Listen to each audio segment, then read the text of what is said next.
आज वृंदा को चैन की सांस आई है। आज उसे एक लंबे अरसे के बाद सुकून मिला है। कितनी जद्दोजहद करनी पड़ी है उसे अपनी बेटी को यहाँ लाने में। उफ, 2 बरस की लंबी लड़ाई के बाद अंततः वह सफल हो ही गई, वरना श्रेष्ठा को मना लेना क्या आसान था। आज 2 बरस बाद वो चैन से सोएगी, चैन से खाएगी। एकाएक उसे भूख लगने लगी। उसे लगा जैसे एक लंबे समय के बाद आज सचमुच उसे भूख लगी है। आज वह अपनी पसंद का खाना बनवाएगी, आराम से खाएगी और फिर चैन की नींद तान कर सो जाएगी। पर श्रेष्ठा की भूख तो जैसे मर ही गई थी। सब कुछ इतना अजीब, अपरिचित और अटपटा सा लग रहा था, मानो किसी पराये के घर आ गई हो वह। कोई भी तो चीज़ परिचित नहीं लग रही थी। लगती भी कैसे? आंखें बार बार भीग जाती थी। माँ को इसका आभास न हो इसलिए आंसुओं को उसने टपकने नहीं दिया। कोरों पर ही पोंछ डाला और अपने कमरे में चली आई। अंजुरी की आवाज़ भी उसे अच्छी नहीं लग रही थी, इसलिए सविता को उसे थमा एकांत में अपने पलंग पर लेट गई। वह सोच रही थी कितनी बेबस और निरीह हो गई थी वह माँ की दलीलों के सामने। कुछ भी तो नहीं कह पाई, बस मथती रही अपने आप को। पर क्या हासिल हुआ? यह जुदाई, यह पराया सा लगने वाला घर, यह घुटन, यह सिसकी जिसे वह निरंतर दबाने का प्रयास कर रही है, पर कहाँ दबा पाई। फूट ही पड़ी आंखों से धारा बन आंसू बह चले, अविरल अविराम। तभी माँ का स्वर सुनाई दिया, श्रेष्ठा खाना खा लो। नहीं, उसका मन नहीं कर रहा है खाने को। वो रोना चाहती है अपनी बेबसी पर। तभी माँ के हाथ का स्पर्श महसूस किया उसने अपने सर पर। उन्हीं के स्वर थे, भूल जा उसे, ऐसे पति के साथ रहने से तो अकेले रहना ज़्यादा अच्छा। उसके लिए आंसू बहाने का कोई अर्थ नहीं। चल उठ, कुछ खा ले। भारी मन से वह माँ के पीछे चल दी। जैसे तैसे माँ के सामने कुछ निवाले मुंह में डाले और गले के नीचे उतार सोने के बहाने फिर अपने कमरे में आ गई। पर नींद कहाँ आने वाली थी उसे। वो तो जैसे कोसों दूर चली गई थी। आंखें तो विहान को ढूंढ रही थी अंधेरे में। उसकी बाहों का सहारा चाह रही थी वह। उसके सीने पर सर रखकर अपने आप को हल्का करना चाह रही थी। चाहा हुआ कुछ भी तो नहीं बीत रहा था उसके साथ। हर काम उसकी इच्छा के विपरीत, हर काम उसकी इच्छा के विरुद्ध विपरीत दिशा में होता सा प्रतीत हुआ। तुमने ऐसा क्यों किया माँ? वो बुदबुदाई। माँ तो बच्चों का भला ही चाहेगी, बुरा कैसे चाह सकती है? फिर क्या मुझसे ही विहान को समझने में गलती हुई है? माँ जो देख रही है वो मैं क्यों नहीं देख पा रही? माँ जो समझा रही है मेरे गले क्यों नहीं उतरता? मैं क्यों उन गलतियों को नहीं देख पा रही जो माँ विहान में देख रही है?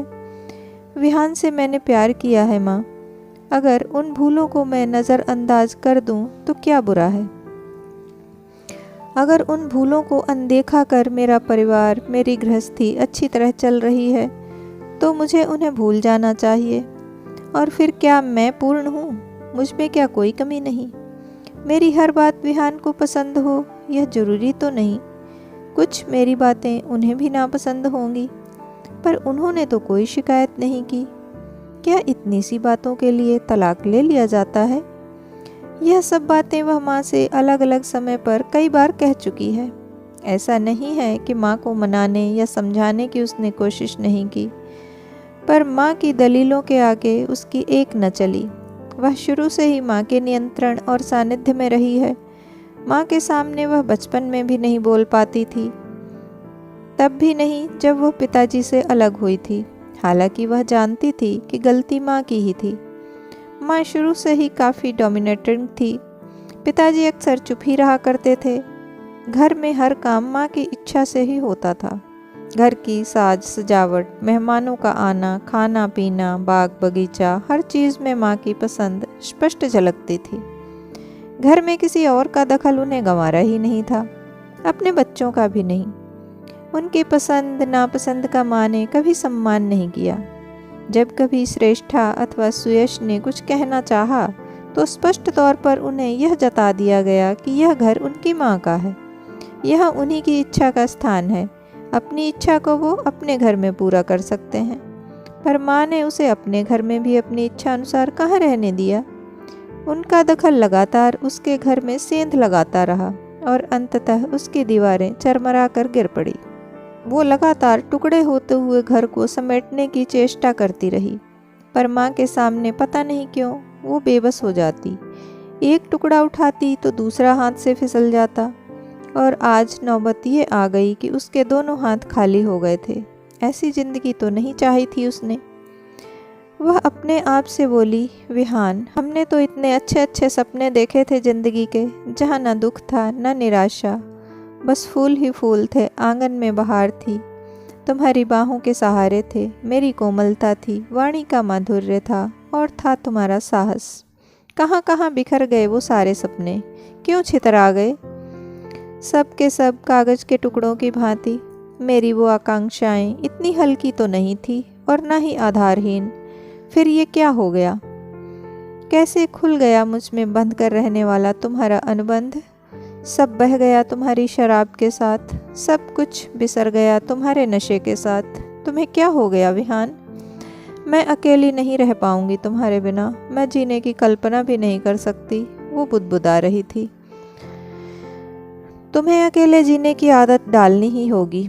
क्या दिया है उसने तुम्हें? निचोड़ कर रख दिया मेरी फूल सी बेटी को। मैं उसे कभी माफ़ नहीं करूंगी और तुम्हें भी उस नरक में कभी नहीं लौटने दूंगी। क्या कमी है तुम में? पढ़ी लिखी हो, अपनी और अपनी बेटी की परवरिश कर सकती हो। यहाँ रहकर उसे अच्छे संस्कार दो, सिर उठाकर जीने योग्य बनाओ। उस माहौल में क्या सीख पाएगी? अपने लिए ना सही, अपनी बेटी के लिए तो सोचो। धम्म से बैठ गई वह, विचार करने के लिए बाध्य हो गई। एक बार अपनी भावनाओं के बहाव को विवश हो रोकना पड़ा उसे। हकीकत इतनी सरल, सहज या फिर सपनों सी कोमल और खूबसूरत नहीं होती, यह समझ आ रहा था उसे। आहिस्ता आहिस्ता वह अपने आप को संभालने लगी। उसकी जिंदगी की गाड़ी पटरी पर आने लगी। अंजुरी को भी उसने मना ही लिया था कि पापा अब उनके साथ नहीं रहेंगे। और फिर इतने दिनों में विहान ने ही कौन सी सुध ली थी उसकी। माँ फिर अपने क्लब और सोसाइटी के कामों में व्यस्त हो गई। जिंदगी फिर एक ढर्रे पर चल निकली। सोते सोते श्रेष्ठा चौंक कर बैठ गई। वह पसीने पसीने हो रही थी। घबराहट से उसका मुंह सूख रहा था। पास में स्टूल पर रखे ग्लास में से उसने पानी पिया। थोड़ा स्वस्थ होने पर उसे विहान का वह पत्र याद आने लगा जिसमें उसने अपने पहले पत्रों का उल्लेख किया था, जो उसे मिले ही नहीं थे। फिर क्या माँ ने उसे वह पत्र जानबूझकर नहीं दिए? क्यों? यह क्यों उसके दिमाग में कौंधने लगा। कल उसकी तबीयत ठीक नहीं होने से डाक के समय वह घर पर ही थी, इसलिए डाकिया पत्र उसे ही दे गया था। कितना विनीत होकर लिखा था वह पत्र विहान ने। तुम्हारे बिना मैं कैसे जीऊँ, ये तो बता दो। मेरे किसी पत्र का जवाब लिखने के लिए भी तुम्हारे पास वक्त नहीं है। क्या मैं इतना बुरा हूँ? माना मुझ में बहुत सी कमियाँ हैं। मैं शराब पीता हूँ, पीने के बाद तुम्हें बुरा भला भी कहता हूँ, जो शायद मैं अपने आप को ही कह रहा होता हूँ। मैं घर का ध्यान नहीं रखता, तुम्हारे किसी काम में हाथ नहीं बटाता, मैं टिक कर नौकरी भी नहीं कर पाता। तुम्हारी नौकरी पर बड़े बड़े शौक पालता हूँ। मेरे दोस्त तुम्हें पसंद नहीं हैं। फिर भी मैं हूँ तो तुम्हारा ही ना। क्या तुम मेरी नहीं हो? अच्छा बताओ, यदि तुम्हारे जिस्म का कोई हिस्सा खराब हो जाए तो क्या तुम उसे निकाल कर फेंक दोगी? नहीं ना। फिर क्या मैं तुम्हारा हिस्सा नहीं हूँ? मुझे अपनी ज़िंदगी से क्या ऐसे ही निकाल कर बाहर फेंक दोगी? मैं लाइलाज तो नहीं, पर मेरा इलाज तो तुम ही हो, तुम ही करोगी भी। तुम्हारे बिना मेरी हालत और बदतर हो गई है। मैं कमरे से बाहर नहीं निकल पाता, खाना नहीं खा पाता, शेव करने का भी मन नहीं करता। क्या क्या बताऊं? क्या एक बार भी संभालने नहीं आओगी? मुझे डांट नहीं लगाओगी कि मैंने अपना क्या हाल बना रखा है? ये मेरी झाड़ झंकाड़ हुई दाढ़ी तुम्हें ज़रा भी अच्छी नहीं लगती है। अगर मैंने खुद नहीं बनाई तो सोते सोते तुम मेरी शेव कर दिया करती थी। श्रेष्ठा, तुम्हें नहीं मालूम तुम्हारे बिना मैं कितना अकेला हो गया हूँ। क्या तुम्हें मेरी कमी नहीं खल रही? तुम वहाँ मेरे बिना कैसे जी रही हो? क्या तुम्हारा भी वही हाल नहीं हो रहा जो मेरा यहाँ हो रहा है? मुझे तो बांध रखा है तुम्हारी माँ ने, जो मुझे अपने घर आने नहीं देती, पर तुम्हें तो यहाँ आने से कोई नहीं रोक रहा।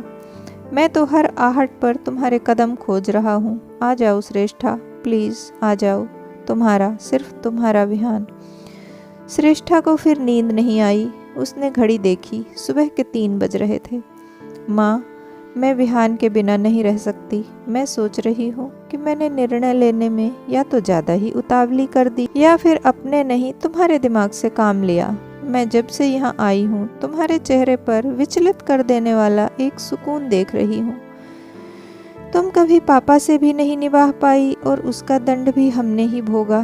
तुम्हारी जिद के आगे हमारा पापा से संपर्क तक टूट गया, जिसकी कमी मैं आज तक अपने जीवन में महसूस कर रही हूँ।